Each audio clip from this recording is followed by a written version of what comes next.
Hello everyone, आपका स्वागत है आपके अपने ब्यूटीफुल से चैनल माधव कृष्णा क्लासेस में। तो आज हम स्टार्ट करने जा रहे हैं क्लास 10th का एक नया chapter, light, reflection and refraction. इससे पहले हम लोगों ने साइंस में एक चैप्टर पढ़ा था, केमिकल रिएक्शन एंड इक्वेशन, जो कि केमिस्ट्री का था। उस चैप्टर को हमने अपने यूट्यूब चैनल पे डाल रखा है, तो आप लोग वहां पे जाकर उसे देख सकते हैं। अब बहुत बच्चों की क्वेरी हो रही होगी कि सर आपने सीधे केमिस्ट्री के फर्स्ट चैप्टर को पढ़ाने का सीधे फिजिक्स पे क्यों स्विच कर दिया। देखो बच्चों, ऐसा होता है कि ये चैनल बनाया गया है आप लोगों के लिए। जब हमने ऑफलाइन और ऑनलाइन दोनों जगह इस बारे में पता करा कि बच्चों को पेपर के समय में सबसे ज्यादा प्रॉब्लम अभी भी कहाँ आ रही है, तो वहां देखा गया कि सबसे ज्यादा प्रॉब्लम उन्हें फिजिक्स में आ रही थी। कुछ बच्चों को फिजिक्स की थ्योरी नहीं समझ में आ रही, कुछ बच्चे ऐसे थे जिनको न्यूमेरिकल नहीं बन रहे थे। तो बहुत सारे कारण हमने देखने के बाद में ये डिसाइड किया कि हम केमिस्ट्री का पार्ट बाद में पढ़ाएंगे, बायोलॉजी बाद में पढ़ाएंगे। सबसे पहले हम आप लोगों के लिए फिजिक्स कवर करेंगे, क्योंकि डर खोलना सबसे ज्यादा जरूरी है और ये चैनल आप लोगों का है, तो इसलिए सबसे पहले आपके बारे में सोचना है। तो इसलिए हम लोगों ने सबसे पहले फिजिक्स स्टार्ट करना ज्यादा कंपलसरी समझा। तो आज के चैप्टर में हम लोग फिजिक्स के बारे में ही पढ़ेंगे, फिजिक्स के फर्स्ट चैप्टर को देखेंगे जो कि है लाइट। ठीक है, तो जल्दी से कॉपी पेन निकाल लीजिए, नोट्स बनाना शुरू कर दीजिए। चलिए, तो देखते हैं हमारे पास में सबसे पहला टॉपिक है यहाँ पर लाइट। तो लाइट होती क्या है? लाइट एक ऐसी एनर्जी है जो हमें देखने में मदद करती है। Light is a form of energy which give the sensation to vision of our eye to see the object. किसी भी ऑब्जेक्ट को, दुनिया का कोई भी, हमारे आसपास में बहुत सारे ऑब्जेक्ट होते हैं, उन ऑब्जेक्ट को देखने में जो चीज हमारी मदद करती है that is called the light. अगर लाइट ना हो तो आपको कोई भी ऑब्जेक्ट दिखाई नहीं देगा। जैसे अगर मैं अभी इस रूम की सारी लाइटें बंद कर दूं तो मुझे ऑब्जेक्ट को देखना बड़ा ही डिफिकल्ट हो जाएगा। क्यों? क्योंकि जिस ऑब्जेक्ट के ऊपर लाइट फॉल्स होती है, हम सिर्फ उसी ऑब्जेक्ट को देख सकते हैं जिस ऑब्जेक्ट के ऊपर लाइट फॉल्स नहीं होती, उस ऑब्जेक्ट को आप नहीं देख सकते। इस चीज को प्रैक्टिकली एग्जांपल करना है तो अपने कमरे की सारी लाइटें करिए बंद, और बंद करने के बाद में उसको देखना शुरू करिए कि क्या आप अपने उस ऑब्जेक्ट तक पहुंच पा रहे हैं जिसको आप देखना चाहते हैं या जिसको आप लेना चाहते हैं। ठीक है, तो देखिए फॉर्म क्या हो जाएगी हमारे पास में लाइट की definition. Light is A form of energy which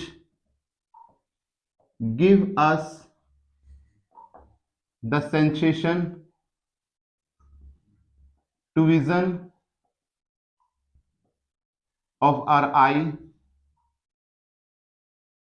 to see the object। Example क्या हो जाएंगे इसके? सारी चीजें, कोई भी चीज आप ले सकते हैं एग्जाम्पल में लाइट के लिए, कि कौन कौन से ऑब्जेक्ट हम देख सकते हैं हमारे आसपास के। All the matter in are surrounding,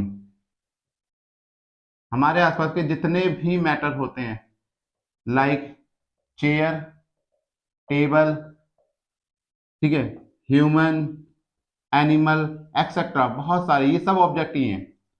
जितने भी ऑब्जेक्ट हमारे आसपास के, जितने भी मैटर है, सारे के सारे मैटरों को देखने के लिए हमें लाइट चाहिए। अगर हमें लाइट नहीं होगी तो हम उसे देख नहीं सकते। जैसे आज के समय में देखिए ठंड बहुत पड़ रही है, कोहरा हो रहा है। जब हमें कोहरे में कोई चीज दिखाई नहीं देती, क्योंकि इस टाइम क्या हो रहा है, कोहरे के बीच में लाइट नहीं आ पा रही है।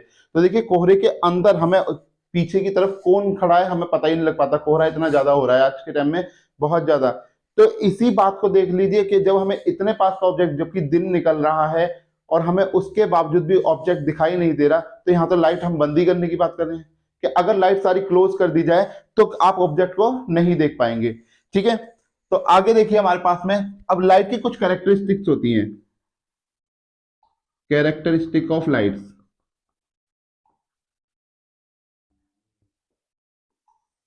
फर्स्ट कैरेक्टरिस्टिक क्या है कि light is A dual nature.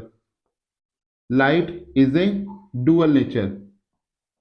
अब ये क्या ड्रामा है कि डुअल नेचर क्या होता है? देखिए डुअल नेचर का मतलब होता है जिसके पास में दो तरह का नेचर होता है, दो तरह के पार्टिकल्स कह सकते हैं हम, यहाँ ये कह सकते हैं कि दो तरह के फिनोमेना को वो रिप्रेजेंट करता है, उसको डुअल नेचर कहते हैं। जैसे आप सबके या हम सबके क्या होता है, दो तरह के रूप होते हैं कि हम प्रेजेंटली सामने कैसे होते हैं या पीछे हम लोग किस तरीके से होते हैं। तो हर कोई अलग अलग तरीके का बिहेवियर करता है, तो वो भी डुअल नेचर कहलाता है। ठीक है, जैसे आप लोगों ने हीरो को देखा होगा कि हीरो पर्दे पे दिखते हैं बड़े अच्छे इनोसेंट टाइप की, यानी तो एक्टिंग करते हैं, लेकिन रियलिटी में क्या वो वैसे ही होते हैं? कुछ नहीं पता कि कौन इंसान कैसा है। ठीक है, इसी तरीके से लाइट के भी दो नेचर होते हैं यहाँ पर। एक होता है वेव नेचर, और एक होता है particle nature.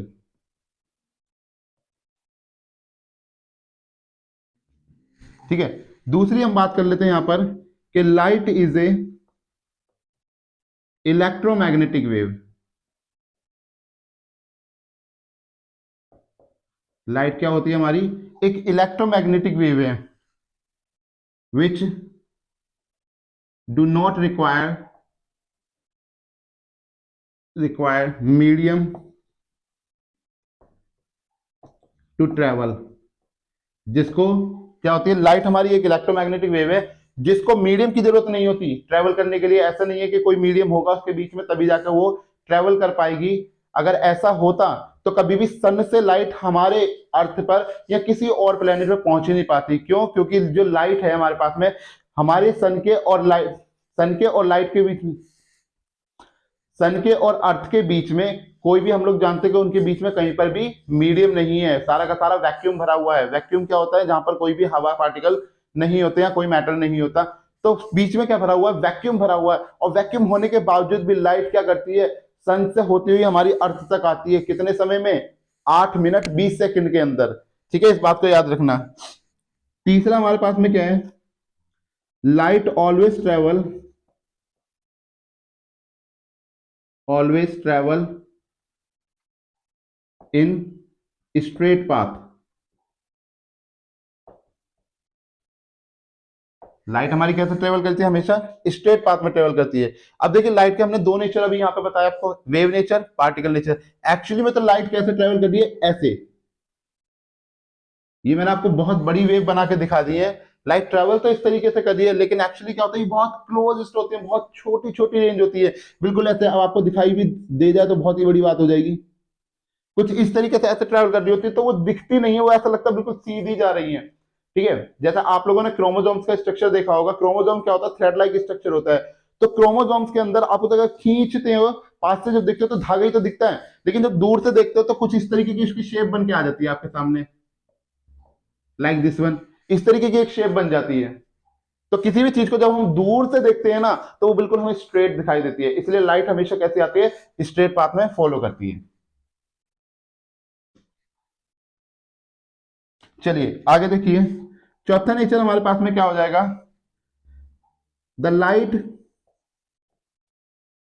Come from the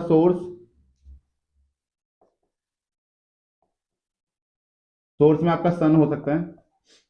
come from the source is called रे। जो लाइट हमारी क्या होती है, सीधी किसी सोर्स से आ रही है, तो उस सोर्स से आने वाली लाइट को, जैसे हमारी सन से जो भी लाइट आती है उसको हम लोग क्या कहते हैं? रे कहते हैं। आपने तो सिंपली, हम हिंदी में क्या बोलते हैं कि सूरज की किरणें हम पर पड़ रही हैं। किरणें क्या होती हैं? किरणों को हम रे कहते हैं। तो जो रेज आती हैं उसमें हमारे पास में, उसको हम क्या कहेंगे कि कोई भी लाइट अगर हमारे किसी भी सोर्स या सन से हमारे पास में आ रही है तो उसको हम क्या कहते हैं? रे कहते हैं। और जब रे का ग्रुप बनता है, bundle of rays is called beam of light.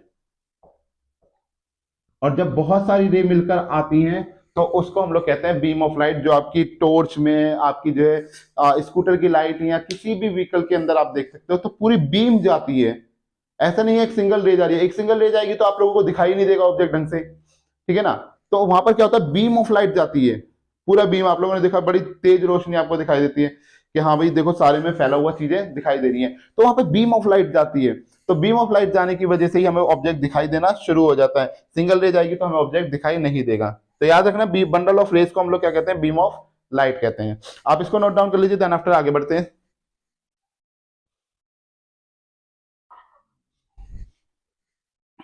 चलिए, तो देखिए आगे हम लोग बात करते हैं सोर्स ऑफ लाइट की, कि कौन कौन से हमारे लाइट के सोर्स हैं।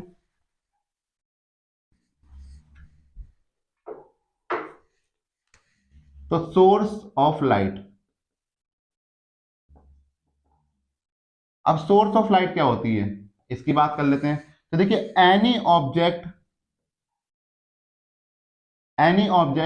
विच एमिट, एमिट का मतलब होता है बाहर निकालना, विच एमिट इट्स ऑन लाइट, कोई भी ऑब्जेक्ट जो अपनी खुद की लाइट निकाल सकता है वो सारे के सारे सोर्स ऑफ लाइट कहलाते हैं। इसकी कैटेगरी में बहुत सारे होते हैं। आप कैंडल की बात कर सकते हो, सन की बात कर सकते हो, ठीक है, मून हो गया, स्टार्स हो गए, एक्सेट्रा, बहुत सारे हैं। ठीक है, टाइप्स की अगर हम लोग बात करें, types of source of light, तो types of source of light, तो कितने टाइप के सोर्स ऑफ लाइट होते हैं हमारे पास में? टू टाइप्स के। First one is natural source of light.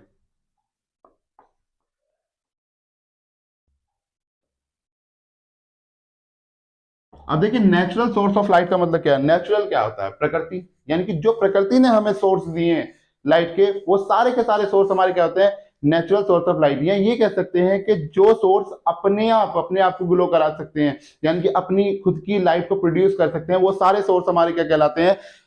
हमारे नेचुरल सोर्स ऑफ लाइट कहलाते हैं। जहां पर हमें कोई एक्स्ट्रा इलेक्ट्रिसिटी देने की जरूरत नहीं है, या हमें कोई एक्स्ट्रा पावर देने की जरूरत नहीं है, वो अपने आप ही चमक रहे हैं। सूरज हमारे कहने से नहीं चमकता, सूरज अपने आप चमक रहा है, बल्कि सूरज से हम रोशनी लेते हैं, उसकी रोशनी को लेने के बाद में उसे कन्वर्ट करते हैं बहुत सारी फॉर्मों में, तब जाके हम लोगों को चीजें देखने के लिए मिल पाती हैं और हम अपने ऑब्जेक्टों को बना पाते हैं।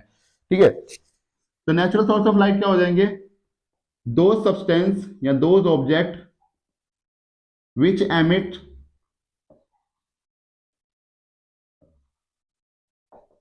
इट्स आउन लाइट। एग्जाम्पल में जैसे सन, स्टार्स, फायरफ्लाइज। देखिए, फायरफ्लाइज में कोई बल्ब नहीं लगाया गया है जो वो चमकने लग रहा है, जिसको जुगनू कह रहे हो आप लोग, ठीक है ना। ऐसे बहुत सारे सोर्स होते हैं, फायरफ्लाइज खुद ही चमकती है, ठीक है, उसमें कोई बल्ब या इलेक्ट्रिसिटी के वायर नहीं लगा रखे हम लोगों ने, जिसकी वजह से वो क्या करेगी कि नहीं, उसका स्विच ऑन करा और वो रात में लेके उड़ना शुरू हो गई। ठीक है ना। स्टार्स हो गए, अपने आप चमकते हैं। सन, ये भी अपने आप ही चमकता है। ठीक है, दूसरा होता है हमारा आर्टिफिशियल सोर्स ऑफ लाइट।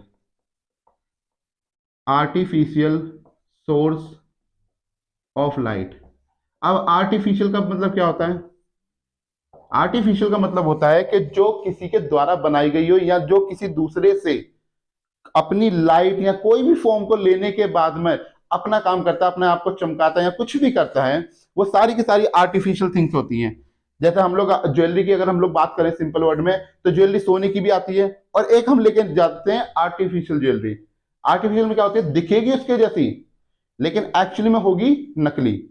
ऐसे ही आप लोग बल्ब, कैंडल वगैरह ये देखते हो, दिखती तो ऐसे कि अपनी खुद की लाइट को क्या कर रही है? प्रोड्यूस कर रही है, लेकिन आप जब तक उसे जलाओगे नहीं, बर्न नहीं करोगे, तब तक वो ग्लो नहीं करेगी। लाइट भी आपकी जो चलती है, जो बल्ब आपके ग्लो करते हैं, वो किस लिए करते हैं? इलेक्ट्रॉन के फ्लो करने की वजह से करते हैं, अपने आप नहीं कर रहे हैं। ठीक है, तो ये सारी चीजें होती हैं यहाँ पर जो आर्टिफिशियल कहलाती हैं। तो दोज दोज ऑब्जेक्ट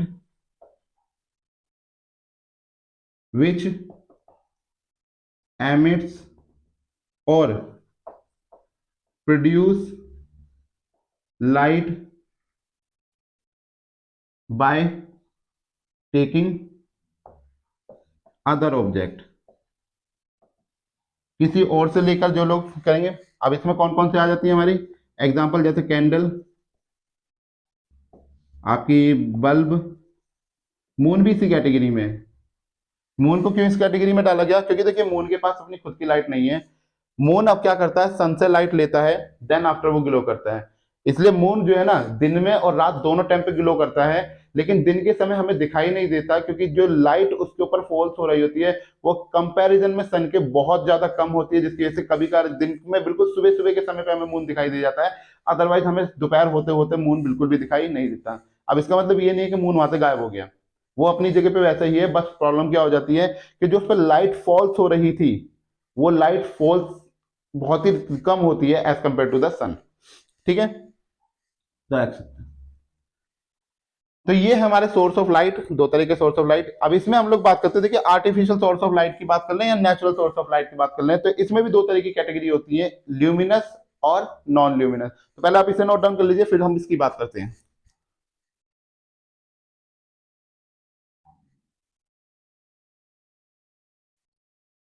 चलिए, तो देखते हैं ल्यूमिनस ऑब्जेक्ट किसे कहा जाता है और नॉन ल्यूमिनस क्या होता है।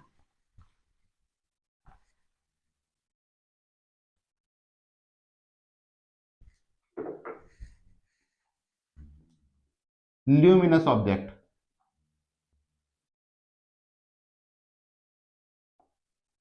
देखिए ल्यूमिनस ऑब्जेक्ट वो होते हैं जो अपनी लाइट को खुद प्रोड्यूस करते हैं।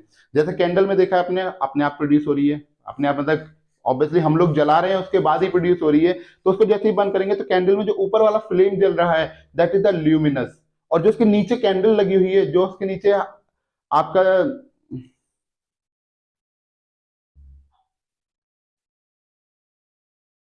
जो उसके नीचे आपका वैक्स लगा हुआ है वो क्या है, आपका नॉन ल्यूमिनस है। तो जो ऑब्जेक्ट ग्लो कर रहा है दैट इज द ल्यूमिनस, जो ग्लो नहीं कर रहा है वो नॉन ल्यूमिनस। अब ये खुद, ये ऑब्जेक्ट जो हमारे पास में हाथ में मार्कर है हमारा, अब ये नॉन ल्यूमिनस है क्योंकि ये खुद से नहीं चमक रहा। ठीक है ना, इसके ऊपर तो लाइट फॉल्स हो रही है इसलिए ये दिखाई दे रहा है, मैं दिखाई दे रहा हूँ, आपको बोर्ड दिखाई दे रहा है, ये सारी चीजें इसीलिए दिखाई दे पा रही है क्योंकि ये सारे ऑब्जेक्ट क्या हो रहे हैं, किसी दूसरे से लाइट लेके चमक पा रहे हैं।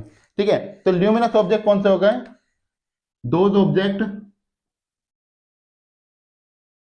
those object which emit or produce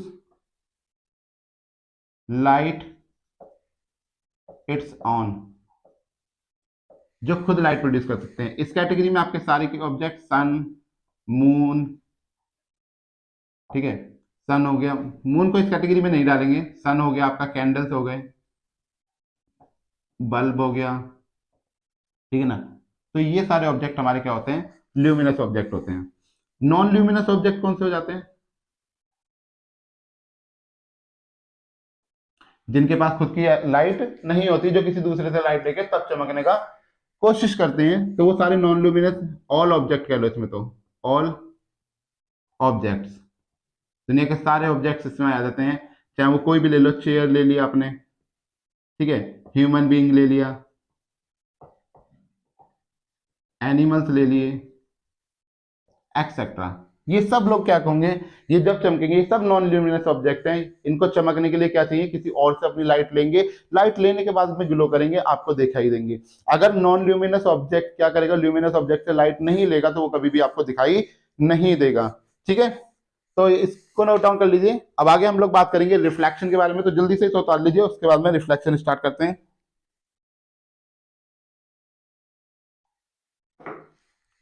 चलिए देखिए, तो अब जिसके लिए हम लोग बात कर रहे थे, तो देखिए लाइट को हमने पढ़ा, लाइट के नेचर के बारे में समझा, लाइट की प्रकृति को समझा कि लाइट कैसी होती है, साथ में हमने लाइट के सोर्स ऑफ लाइट को भी समझा कि कौन कौन से सोर्स ऑफ लाइट हैं जिसकी वजह से यहाँ लाइट प्रोड्यूस होती है। अब देखिए लाइट जो है, हम किस डिपार्टमेंट के अंदर पढ़ते हैं फिजिक्स के, हमें ये बात का भी थोड़ा सा अंदाजा होना चाहिए, क्योंकि हमें जब यही नहीं पता होगा कि हमने कौन से डिपार्टमेंट से इस चीज को पढ़ा है फिजिक्स के, तो पढ़ने का कोई फायदा नहीं है। तो देखिए लाइट जो होती है वो ऑप्टिक्स डिपार्टमेंट की होती है, light is in optics department, physics के ऑप्टिक्स डिपार्टमेंट में होती है। ऑप्टिक्स क्या होता है हमारा, ऑप्टिक्स को समझ लेते हैं। Optics is a branch, optics is a branch of physics, physics which deals with the nature, propagation and production of light।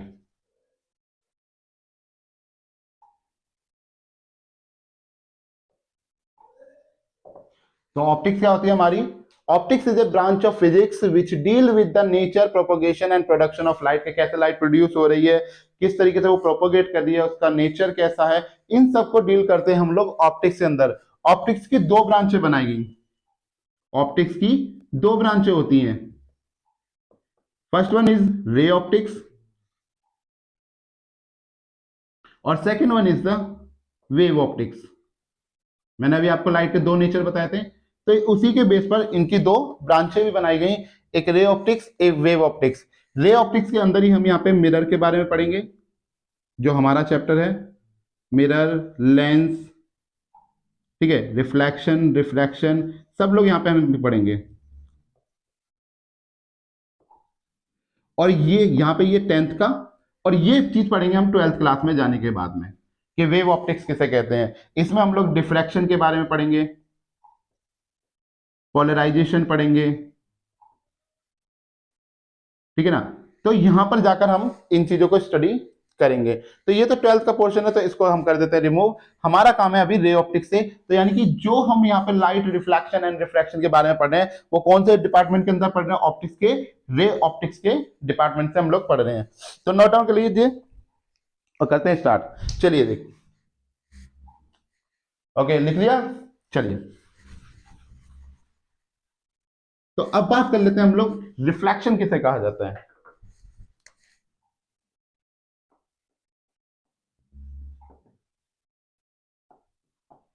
What is reflection?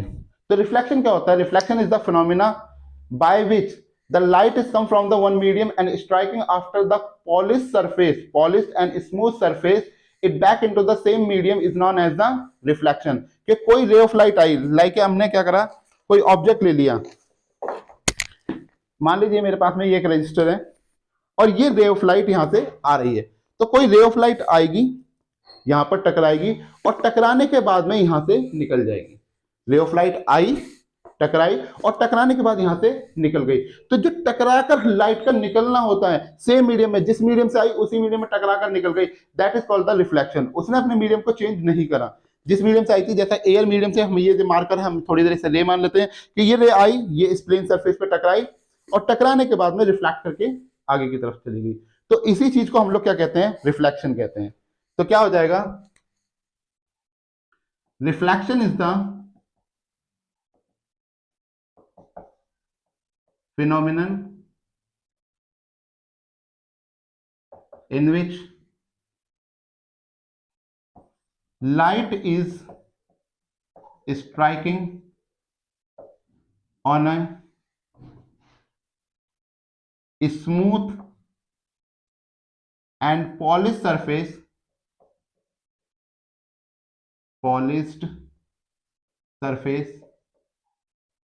and returning back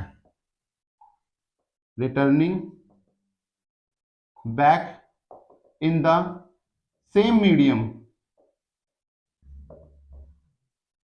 is called reflection।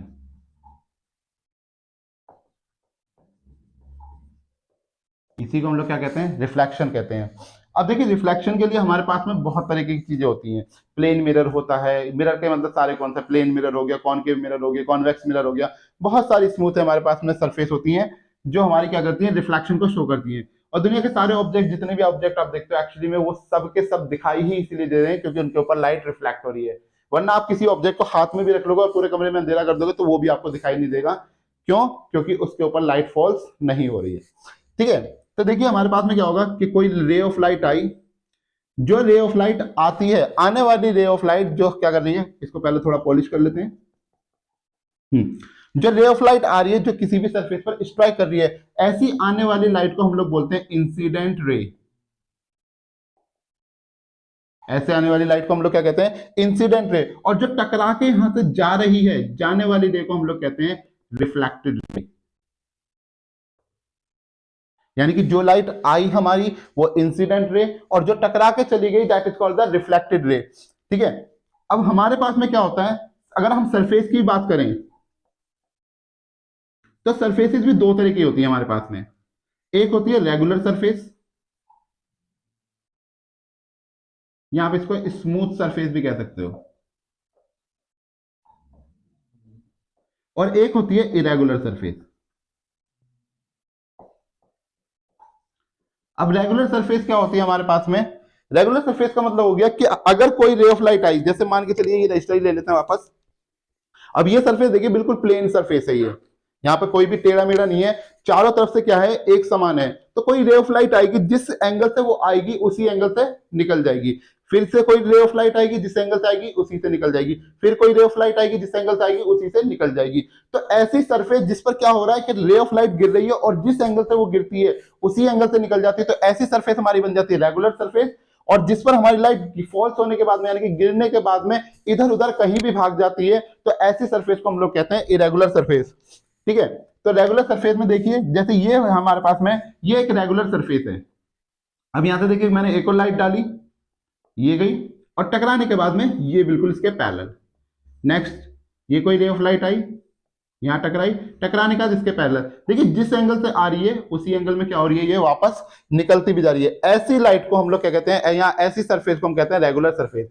Irregular में कैसा हो जाएगा, मान लीजिए कुछ इस तरीके की सरफेस है। अब यहां से रे ऑफ लाइट आई, यहां पे टकराई, टकराने के बाद ऐसे चली, ठीक है। कोई दूसरी रे ऑफ लाइट आई, यहां से टकराई और टकराने के बाद में ऐसे चली गई। तो देख रहे हो ये लाइट आ तो पैरेलल रही थी, लेकिन आने के बाद जब टकराई तो टकराने के बाद में ये देखो कैसे डाइवर्स सी होती जा रही है। बहुत सारी लाइटें आएंगी इस तरीके से आएंगी और टकराने के बाद ऐसे भी निकलेंगी।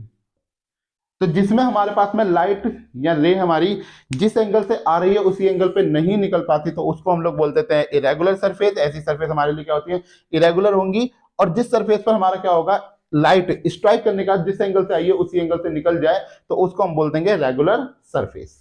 ठीक है, नोट डाउन कर लीजिए।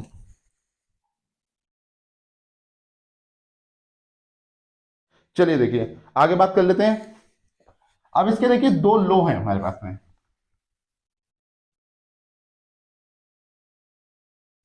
लॉज ऑफ रिफ्लेक्शन, क्या कहते हैं लॉज ऑफ रिफ्लेक्शन हमसे,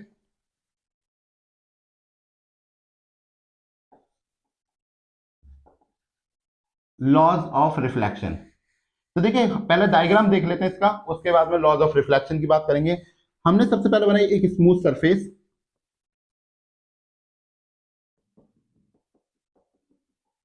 और इस पर गिरी एक आकर लाइट रे। ये रे आई, जो रे आ रही है ऊपर से, जो किसी सरफेस के ऊपर ऊपर से आते हुए गिर रही है, ऐसी रे को हमने क्या कहा, इंसिडेंट रे।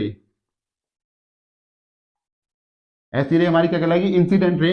और जिस टकराने के बाद में जो रे रिफ्लेक्ट हुई यहां से, that is called the reflected ray.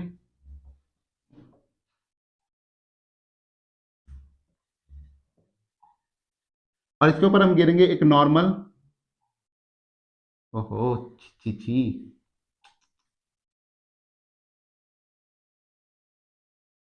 Normal. This रे इज कॉल्ड द नॉर्मल रे। तो देखिए पहले हमें क्या दिख रहा है इसके अंदर, फर्स्ट लॉ उसी के बेस पर है। हमारे पास कोई इंसिडेंट रे आई, एक पॉलिश सरफेस थी हमारे पास में, रेगुलर पॉलिश सरफेस, कोई रे आई और वो टकराने के बाद में चली गई। जिस एंगल से आ रही थी लगभग उसी एंगल से वापस जा रही है।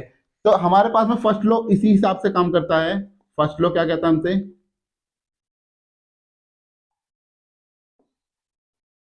फर्स्ट लॉ कहता है the incident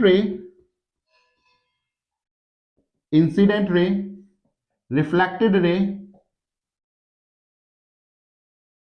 and the normal ray all lies on the same plane। ये सब की सब कहां लाई करती हैं, सेम प्लेन में आ रही हैं। अब देखिए प्लेन की कहानी फिर से मैं आप लोगों को समझा देता हूं। तो देखिए प्लेन कुछ नहीं होता, प्लेन होती है एक सतह। किसी भी सतह को हम प्लेन कह सकते हैं। जैसे मान के चलिए ये सरफेस है हमारे पास में, आपको देखिए ये पूरी रेगुलर सरफेस है, कहीं से भी आनी तो टेढ़ी मेढ़ी नहीं है, बिल्कुल स्मूथ एक रेगुलर सरफेस है। अब ये जो रेगुलर सरफेस है, ठीक है ना, तो इसमें क्या हो रहा है कि ये जो ऊपर की सतह को हम लोग बता रहे हैं, जिसको हम वर्ड बोल रहे हैं प्लेन, ये पूरा का पूरा प्लेन होगा। अब मैं रे ऑफ लाइट लाया, ऐसे देखिए कि कोई भी रे ऑफ लाइट आया, यहां पे टकराई, यहां से निकल गई, ठीक है ना। अब जहां पर आके टकराई, यहां पे आई, टकराई, टकराने के बाद ऐसे निकल गई, ठीक है ना। तो ये जो टकराई है, तो ये पूरा का पूरा क्या है, प्लेन। तो कहीं पर भी टकराए इसमें, यहां पे टकराए, यहां से निकल जाए, यहां टकराए, यहां से निकल जाए, यहां टकराए, यहां से निकल जाए, कहीं से भी निकलेगी तो ये आएगी तो एक ही प्लेन के ऊपर।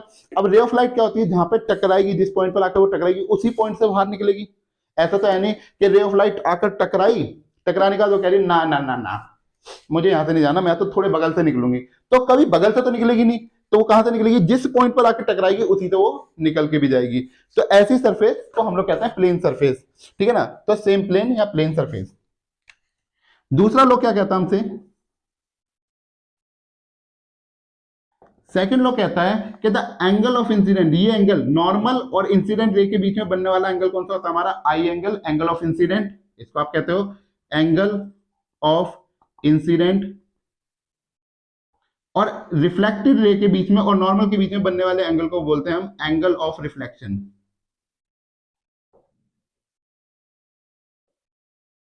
ठीक है, एंगल ऑफ रिफ्लेक्शन।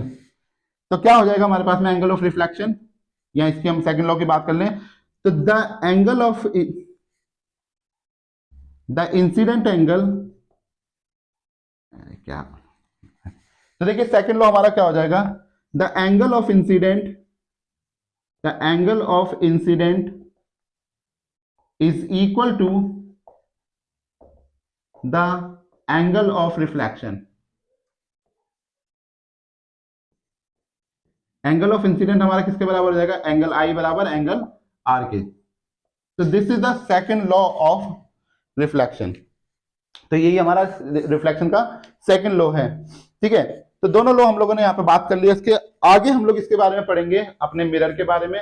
वहां मिरर की बात करेंगे कि मिरर हमारे पास में किस टाइप के मिरर होते हैं। ठीक है, प्लेन मिरर क्या होता है, कॉन्वेक्स क्या होता है, कॉनकेव क्या होता है, स्फेरिकल क्या होता है। ठीक है, तो आगे उसकी इमेज फॉर्मेशन सीखेंगे, real image, virtual image, sign convention, हर एक पॉइंट को बहुत ही अच्छे तरीके से समझाएंगे आप लोगों को। लेकिन उसके लिए कंडीशन यही है कि आप लोगों को पढ़ना होगा, क्योंकि देखिए अगर हम पढ़ा भी दें तो उसका क्या बेनिफिट अगर आप लोगों ने खुद से स्टडी करा ही नहीं। तो हमेशा यहां से लिखने के बाद में, समझने के बाद में, एक बार जाने के, जैसे ये वीडियो खत्म हो, ये लेक्चर खत्म हो, ये नहीं कि कॉपी किताब को बंद करा और बंद करके बस फेंक दिया एक तरफ, नहीं, ऐसा मत करना। आप लोग क्या करना है कि जैसे ही आप लोग यहाँ पर क्या करोगे, आपने लेक्चर खत्म करा, 5 मिनट 10 मिनट का गैप लो, ब्रेक लो, कुछ खा लो, कुछ घूम लो, कुछ थोड़ा बहुत इधर उधर के नजारे देख लो, लेकिन उसके तुरंत बाद एक बार इसको रिवाइज करिए। और आप इसको रिवाइज करेंगे तो आपको देखिए ये चीज बहुत जल्दी ग्रिप में आ जाएगी और आप लोगों को समझ में भी आने लगेगी और फिजिक्स का डर भाग जाएगा। ठीक है, तो पढ़ते रहिए, मिलते हैं नेक्स्ट वीडियो में। All the very best.